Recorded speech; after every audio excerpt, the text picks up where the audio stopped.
uma amostra de um paper seu. Eles pedem para ver o trabalho que você fez ou na graduação, no mestrado, algo que exemplifique o seu potencial como pesquisador.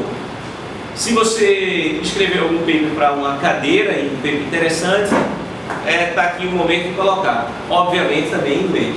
Então, um paper só em português para aplicar para fora não vai funcionar. Se você escreveu originalmente em inglês, melhor ainda. Alguns cursos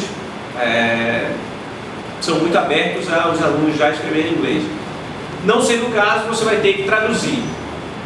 E aí um paper quer dizer, um trabalho acadêmico como seria, com citação acadêmica, pesquisa, tudo mais. Basicamente, essa é uma forma de você mostrar sua qualidade como pesquisador. Não precisa ser nada muito original, mas é para saber se você tem esse domínio.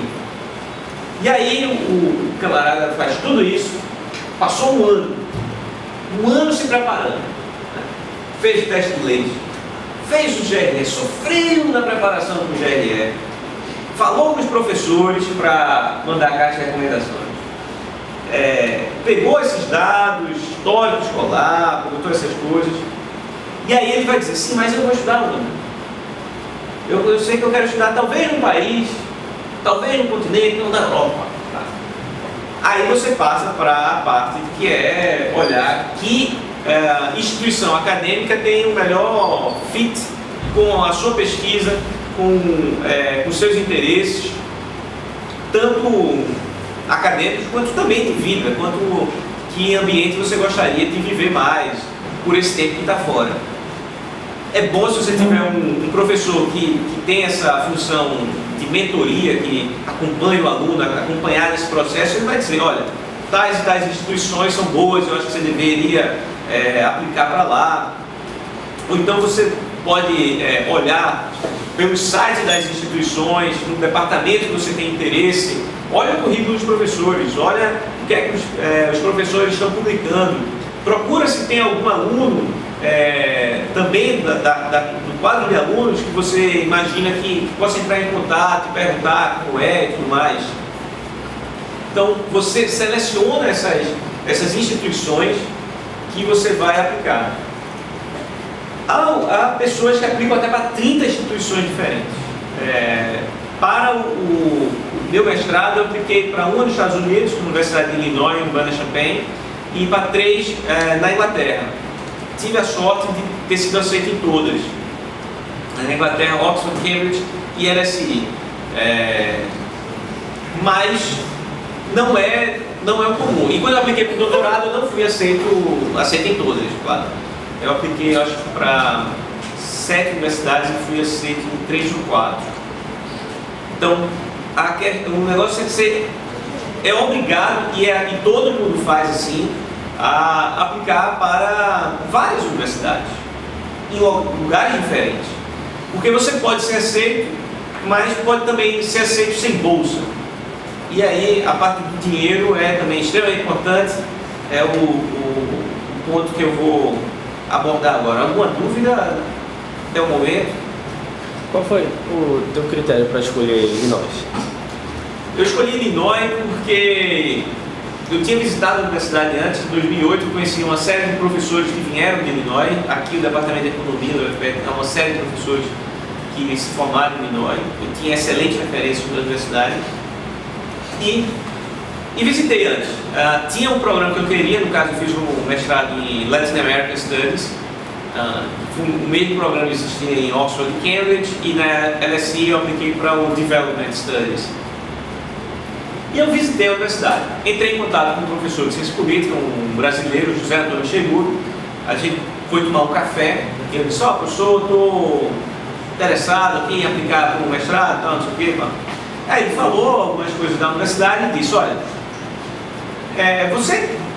se você gostar de imaginar que possa ir para um doutorado, talvez vindo para cá seja melhor. Porque o programa de mestrado aqui são 2 anos, enquanto na Inglaterra é apenas 1 ano. Como demora cerca de 1 ano entre você preparar o application e ter o próprio processo de aceite das universidades vai demorar cerca de 1 ano. Quando você estiver na metade do seu curso de mestrado, aí você pode aplicar para o doutorado, se você quiser. Além desse fator, eu também pesei que eu achei que eu ia aprender mais estudando 2 anos do que apenas 1. E mesmo que eu não fosse continuar com o doutorado, eu achei que era melhor para mim, para a formação, para conhecer as pessoas, por uma série de razões eu achei melhor estudar 2 anos em Illinois do que 1 ano na Inglaterra. Acabou que o planejamento deu certo.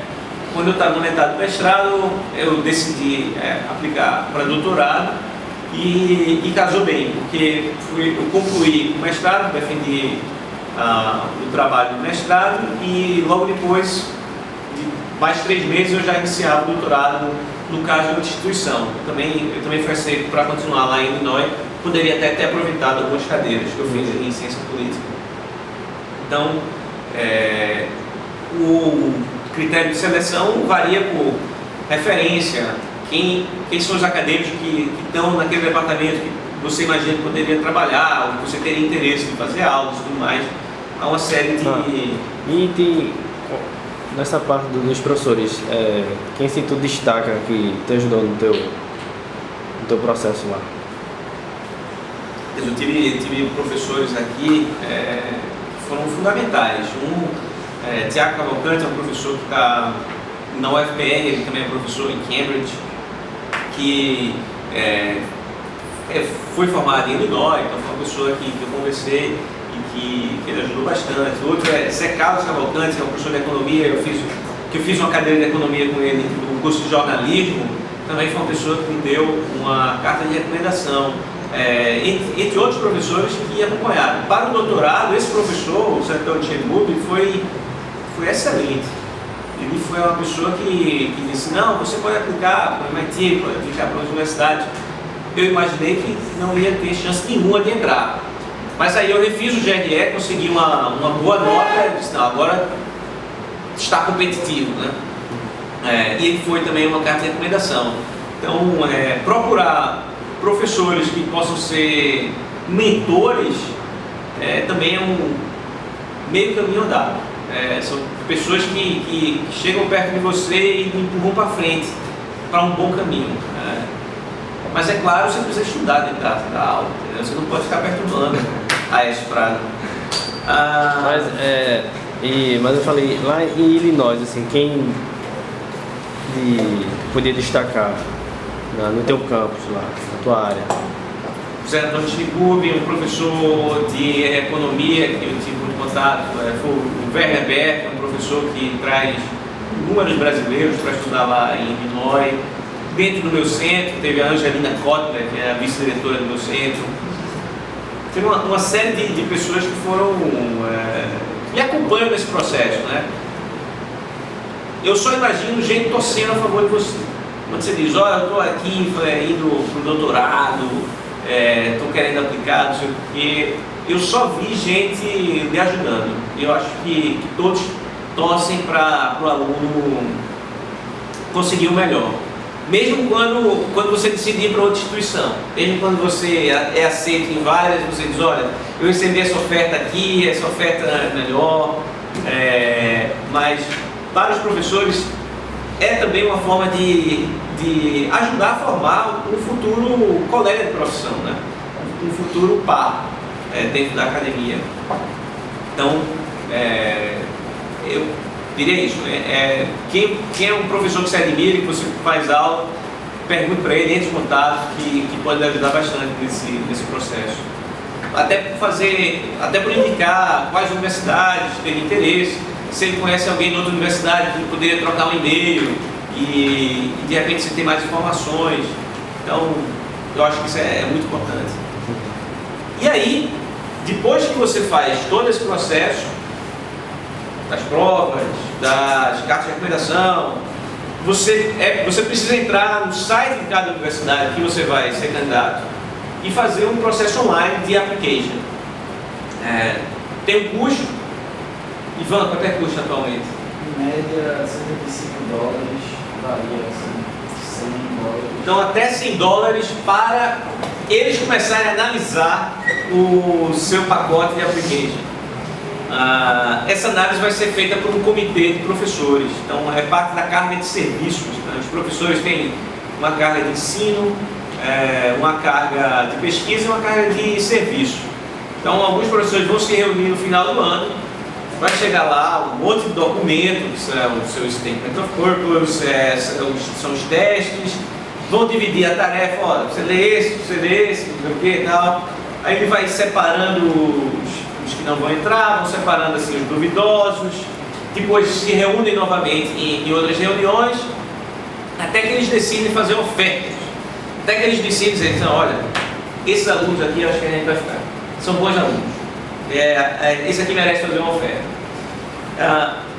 E aí eles fazem o seguinte, em alguns programas do tipo, digamos que eles queiram 15 alunos ou 12 alunos, às vezes você faz uma oferta para 20, para 25 alunos, você diz que aceita 25, mas nem todos os 25 vão para a sua instituição, porque eles também devem ter aplicado para outras instituições e possivelmente devem ter recebido ofertas de outras instituições.